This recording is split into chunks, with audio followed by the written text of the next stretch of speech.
Bonjour à tous. Eh bien voilà, je me décide enfin à venir enregistrer ce podcast. Ça fait quelques jours, peut-être même un peu plus que quelques jours, que je l'ai sous le coude, que je l'ai écrit.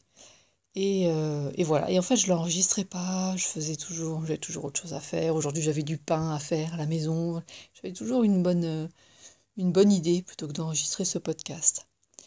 Et du coup, ça m'a amené à réfléchir sur moi, sur pourquoi je l'enregistre pas. Enfin, je me suis dit, mais pourquoi? Est-ce que c'est parce que j'ai peur? Je sais pas. Enfin, j'essayais de trouver des réponses et non, je voyais pas. Et en fait, ce qui se passe, c'est que euh, ce confinement, ça fait avec Anso, on travaille encore plus sur nous, sur qui l'on est, à aller voir tous ces côtés-là qu'il y a, autant obscurs que lumineux, et de se dire que justement c'est maintenant qu'il faut être hyper lumineux et dans tout ce qu'il y a d'amour en soi, c'est maintenant.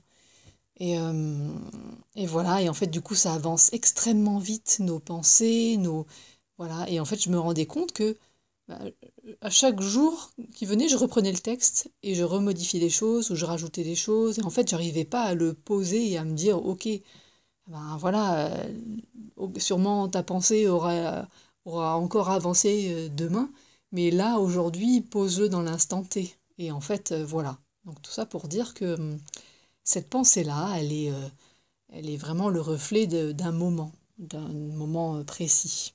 Et possiblement, cette pensée va évoluer d'ici peu. Enfin, quoi qu'il en soit, il faut finir par le poser, ce podcast qui est écrit. Donc, déjà, encore une fois, on voulait vous faire plus de vidéos, de podcasts, de méditation, mais c'est vrai que, ben voilà, en fait, on se découvre plein de choses à faire à la maison, des expériences culinaires, mais aussi, voilà, des moments de vie à partager en famille, voilà, c'est très riche. Et, mais ça n'empêche par la pensée, on est vraiment là, des soins énergétiques, voilà, vraiment, on vous quitte pas une seconde, hein, mais c'est vrai qu'on en profite aussi pour vraiment nous recentrer. Euh, la pensée que je voulais vous partager, ça y est, j'y viens quand même, euh, c'est que, bah voilà, en fait, déjà, avec Anne-Sophie, enfin toutes les trois, avec le babichou, on mesure vraiment la chance euh, qu'on a d'avoir des outils de relaxation, euh, de gratitude, de bien-être, de mieux-être, d'exercice physique. Enfin voilà, vraiment, on a tout un panel de choses qu'on a à dispo à la maison, puisqu'on les porte en nous. Et, euh, et en premier lieu, en réalité, on, on rend grâce vraiment pour ce temps au ralenti. Et pour nous, il y a vraiment un cadeau derrière. Alors je sais, ça fait bizarre à entendre peut-être, mais vraiment, on essaie de voir le cadeau qu'il y a dans ces moments. Et voilà, et on profite vraiment à fond de ces temps en famille, ces ressourcements profonds, de mettre en place plein de choses. Et puis voilà, puis encore une fois, un babichou zébulon de 6 ans et demi, il faut l'occuper. Voilà. Et, mais ouais, c'est vraiment chouette. Euh, et voilà, en ces temps inédits, euh, cet arrêt mondial, c'est certain, et il y a des peurs profondes qui naissent ou qui émergent, des angoisses viscérales qui peuvent se faire ressentir. Il y a des hauts, des bas en fonction de ce que laissent transparaître les informations, évidemment. Et voilà, entre le scénario catastrophe chez nos voisins italiens et après la suite encourageante en Chine. Voilà, bon, on est ballotté entre tout ça. En tout cas, nous, on est en plein dedans.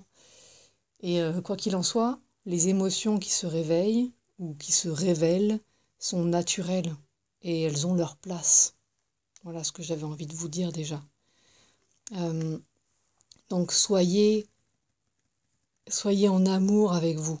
Vous avez le droit de ressentir la colère contre les personnes qui sont incrédules, de la tristesse pour les victimes, de la peur pour vous, la peur de la maladie, la peur de la mort, pour les vôtres, vos proches, vos amis, vos connaissances. Et c'est une grande partie de la population qui ressent cela. Et ça joue, enfin voilà, ça joue évidemment sur ce qui se passe à l'intérieur. Et tout ça, c'est un mouvement, c'est un moteur de mouvement, de mise en route, de mise vers l'avant. Et puis je crois qu'une grande partie de ceux qui jouent les intouchables, ceux qu'on pense inconscients face à ce confinement, peut-être que c'est par peur, une peur si grande qu'ils ne sauraient, comment dire, la laisser se révéler en fait. Voilà, moi, je pense qu'il faut vraiment être dans l'amour par rapport à tout ce qui se passe. Euh, voilà, et surtout, ne cherchons pas à nous défendre de nos peurs, parce que nous ne sommes pas en guerre contre nous-mêmes. Les émotions, elles ont besoin de vivre, de s'écouler, et la vie, elle est comme ça. Est-ce qu'on cherche à stopper ou à pousser les nuages pour retrouver le ciel bleu? Ah non. Par contre, on peut les observer, on peut les voir grandir, noircir, gronder, détremper les sols, et puis se tranquilliser doucement pour retrouver un ciel plus clément. Et les émotions, elles circulent de la même manière. C'est une météo intérieure. C'est vraiment ça, on a pour habitude de demander toujours, en début d'atelier, on demande toujours aux participants d'exposer leur météo intérieure, mais c'est vraiment ça. Et donc, soyez en amour avec vous. Offrez-vous l'accueil, accueillez vos peurs comme vous pourriez accueillir un enfant, votre enfant, cet enfant intérieur qui a besoin d'être entendu. Souvent en séance, on fait le parallèle entre une émotion et un jeune enfant. Parce que quand l'enfant est là, suspendu à notre manche, à répéter en boucle « Regarde, regarde, regarde, et regarde, regarde !» Si on prend quelques minutes pour arrêter ce qu'on est en train de faire, aussi passionnant ce soit, si on prend ces quelques minutes et qu'on regarde l'enfant et qu'on l'écoute, et bien une fois qu'il aura montré ce qu'il avait à montrer, il va se calmer, il va s'apaiser, et puis il va retourner à d'autres occupations. Il a été entendu, il a été accueilli.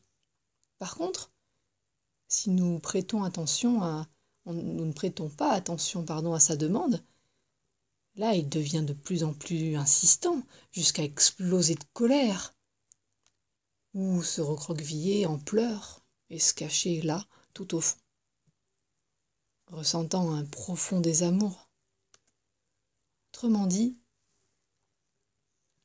pour se libérer de ses peurs, il est nécessaire d'accepter de les vivre. C'est faire de la place pour l'amour.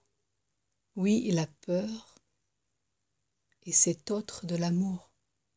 Tout est dualité ici-bas. Donc quand la peur grandit, l'amour se tapit. L'accumulation des peurs non accueillies revient à un désamour de soi qui avec le temps s'inscrit dans le corps physique. Ce qui ne s'exprime pas s'imprime. Allez regarder ses peurs, mais cela fait peur. Alors on se raidit, des tensions se créent ici et là, souvent les lombaires, les trapèzes, les zones entre les omoplates, et la nuque bien sûr. La cage thoracique devient moins mobile, la respiration reste haute. C'est inconfortable. La gorge se serre, c'est oppressant. Surtout quand on regarde les symptômes du virus actuel. Alors, accueillir, cela peut se traduire par pleurer, crier, poser des mots sur le papier en exprimant tout sans filtre, puis faire un rituel selon vos besoins en brûlant la lettre, en la froissant, on la déchire, on la met dans l'eau, enfin, que sais-je encore. On peut faire aussi des dessins, bien sûr, si l'écrit et pas, les mots sont pas faciles à poser, on peut dessiner, on peut laisser aller les choses. Et puis, il existe nombre de méthodes que vous pouvez faire seul, comme à la base de toutes les pratiques reste la respiration. Donc respirez en pleine conscience. Inspirez la lumière, la joie, expirez les doutes, les peurs. Accueillir des respirations de plus en plus amples. Et les vidéos de cohérence cardiaque peuvent être un plus pour vous accompagner dans cette démarche-là. Ça peut être vraiment intéressant pour vous caler au départ, puis ça amène un bien-être qui est instantané en 5 minutes de temps. Donc vraiment, essayez de trouver des petites astuces. Il y a aussi le coussin d'émotion. Alors là, il faut un coussin dédié, bien sûr, il ne faut pas prendre le coussin du canapé ou du lit. C'est vraiment un coussin qui ne sert qu'à ça. Et c'est un coussin dans lequel on va pouvoir mordre, taper, crier dessus. Voilà, donc c'est vraiment permettre à l'émotion de remonter complètement. C'est arrêter de la laisser se déposer là au fond. Donc c'est plus seulement parler l'émotion, la raconter, mais bien la vivre pleinement. Et si besoin, on peut crier, on peut faire des cris sourds, ça marche aussi. Après, il y a ce qu'on donne souvent, c'est le massage de ce qu'on a appelé nous la colonne d'émotion. Donc cette zone entre la boule au ventre, là, et le nœud à la gorge. Toute la zone qui est sous le sternum avec le talon de la main. On peut venir masser donc du plexus solaire à peu près à la base de la gorge. Voilà. Et toute une zone là où viennent se cristalliser les émotions. Donc c'est une zone qui peut être même un peu douloureuse. Donc il faut masser au départ doucement et au fur et à mesure ça va lâcher.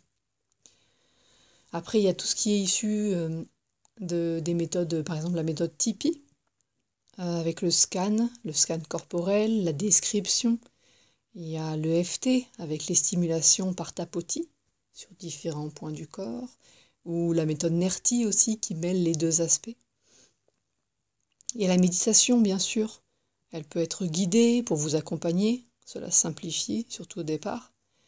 Des méditations guidées d'ailleurs, Anso essaie d'en faire régulièrement sur notre chaîne YouTube, vous pouvez en trouver. Il y a le câlin papillon dont nous avons fait un article sur le site lesamso.com il n'y a pas très longtemps. Vous avez aussi, voilà, je voulais vous dire, les auto-soins énergétiques. Alors, c'est simplement apposer les mains sur soi avec l'intention de rassurer, de mettre de la lumière dans des endroits où vous pouvez sentir que c'est un peu tendu, donc pour apaiser. Et vous pouvez répéter aussi plusieurs fois à cet endroit-là immunité, immunité, immunité, ou vitalité, vitalité, vitalité. Et donc il n'y a pas besoin d'être initié ni au Reiki, ni être énergéticien ou quoi que ce soit. C'est vraiment juste être avec soi et avoir cette... voilà, prendre ce temps-là et mettre l'intention, tout simplement. Vous avez le yoga, évidemment, que vous pouvez trouver en ligne. Hein. C'est pour ça que je vous donne des petites astuces sur lesquelles on met en place de manière très simple. Il y a l'écoute de musique, avec des vibrations nourrissantes. Des mantras, comme la Tara verte notamment, le Bouddha médecine. Et en ce moment-là, moi, je m'intéresse beaucoup aussi aux sons binauraux.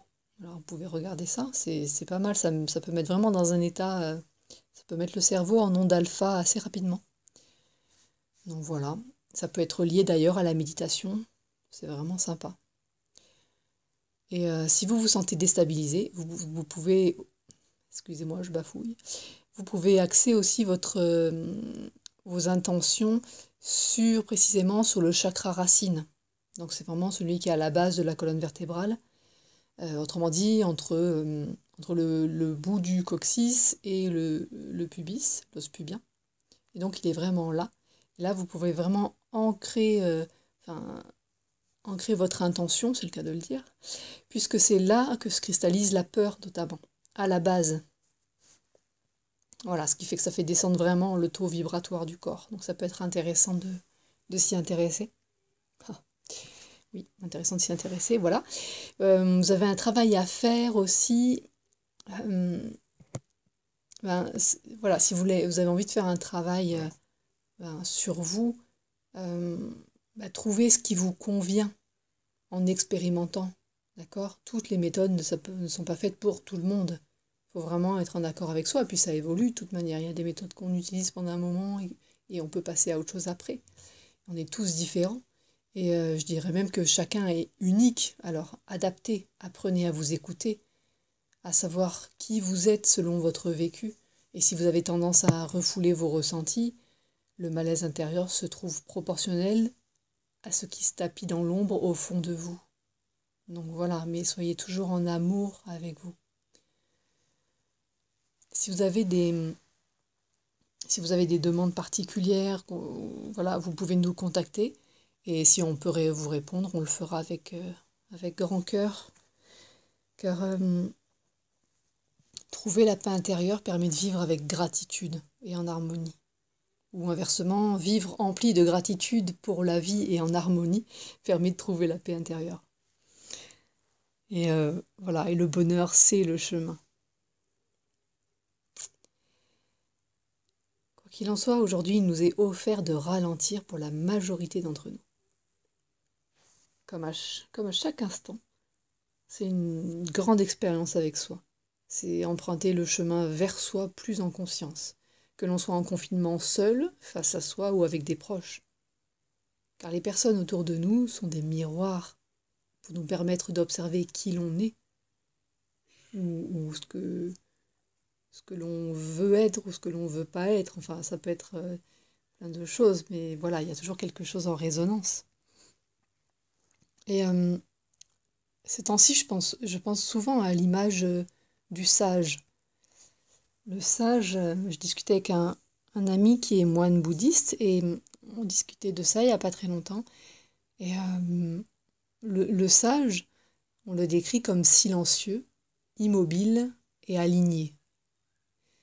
Et cette posture silencieuse, elle permet en fait l'écoute. L'écoute de l'autre, mais l'écoute aussi de ce qui se joue à l'intérieur. Mais pour entendre, il faut faire silence. L'immobilité, ça favorise l'observation. Et ensuite, là c'est la même manière d'ailleurs, de l'observation, elle se fait vers l'extérieur, mais aussi vers l'intérieur. Bien que la première soit le reflet de la seconde, ou inversement. Et le fait d'être aligné, ça permet de développer la présence, et donc d'être présent à soi dans l'ici et maintenant. Voilà. Et je pense à ça parce que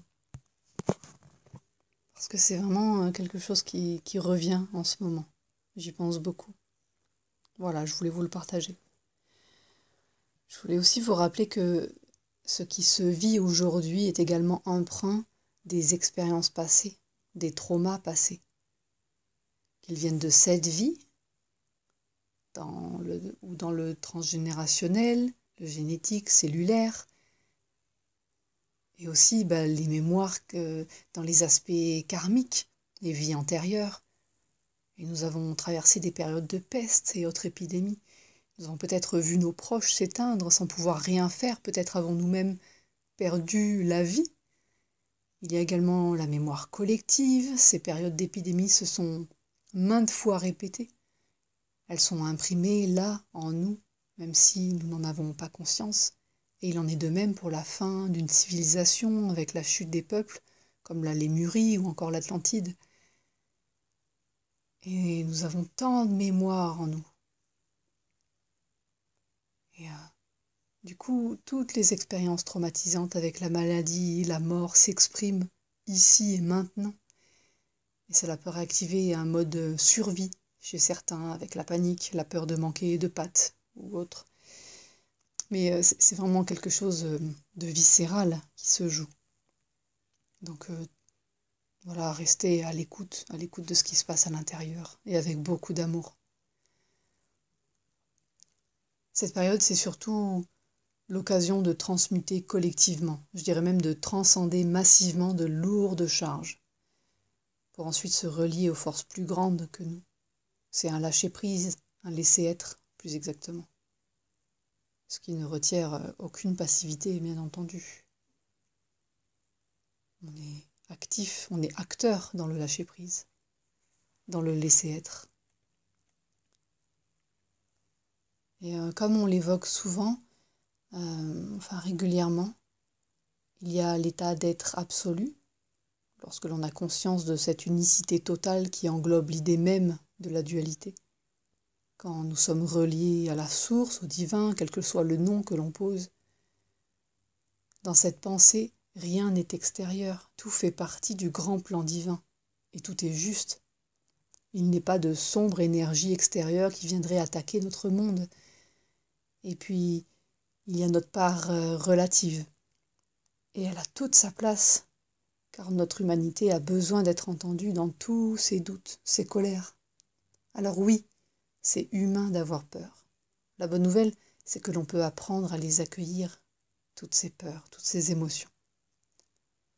Et la spiritualité, c'est l'acceptation de son humanité en conscience, car c'est cela que l'on est venu incarner sur Terre. Dans l'adversité, nous avons recours à notre véritable puissance intérieure. Nous avançons, nous nous remettons en question, nous comprenons que c'est ensemble que l'on va plus loin. Nous renouons avec la nature, avec l'esprit de la nature, avec les cycles de la nature. C'est un éveil qui ne manque pas d'air, ou un réveil qui n'en a pas l'air. C'est l'alchimie intérieure. Pour nos peuples occidentaux, c'est la mémoire de nos terres, l'alchimie. Changer son plomb en or en 7 étapes. Non plus dans le laboratoire, mais bien dans le corps physique. Maîtriser la flamme violette, celle qui transmute les émotions, qui transmute donc le plomb, comme le révèle l'expression « je me sens plombé », alourdi des émotions qui stagnent, pour devenir or, ce métal précieux, près des cieux. Prenez soin de vous, prenez le temps de vous écouter. Nous vous envoyons plein de lumière. Nous vous préparons des méditations guidées en ligne sur notre chaîne YouTube et nous vous concoctons des recettes culinaires d'exception, des publis, des citations, bref, toutes nos inspirations. Et nous sommes là. La séparation est illusion. Namasté, belles âmes.